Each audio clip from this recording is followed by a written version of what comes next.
2 minute কি শুনবেন নাকি দিয়ে দেব ব্যারিস্টারকে? সম্মানিত উপস্থিতি, আসসালামু আলাইকুম। আজকে যারা এত সুন্দর আয়োজন করেছে তাদেরকে অসংখ্য ধন্যবাদ জানাচ্ছি এবং হিন্দু যারা আছেন তাদেরকে আমার আদাব। আমরা শুধু কবিতায় পড়েছি যে আমাদের দেশে হবে সেই ছেলে কবে, কোথায় না বড় হয়ে নাকি কাজে বড় হবে। তো আমরা এখন বাস্তবে প্রমাণ পাচ্ছি যে আমাদের ছেলে কিন্তু অলরেডি হয়ে গেছে কাজ করার জন্য। তো আমাদের হচ্ছে ওই কবিতাটা এতদিন পড়ে এসেছি তো মাথায় ছিল আর কি, আর এখন সেটা বাস্তবে প্রমাণ পাচ্ছি যে না, আমাদের দেশেও এমন ছেলে আছে যে নাকি শুধুমাত্র কথাই নয় কাজে বিশ্বাসী।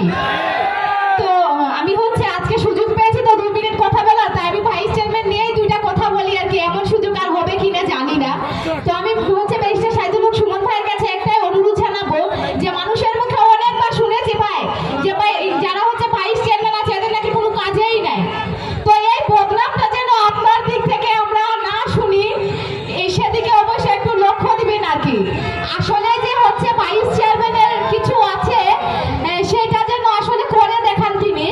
আর হচ্ছে যে আমরা হচ্ছে ইতিমধ্যে প্রমাণ পেয়েছি যে গতকাল হচ্ছে শুকনা খাবার বিতরণ করা হয়েছিল, সেই জায়গাতে হচ্ছে ব্যারিস্টার সাইদুল হক সুমন ভাই আমাদেরকে 10টা করে নাম দিয়েছিল, সেজন্য তাকে অসংখ্য ধন্যবাদ জানাচ্ছি।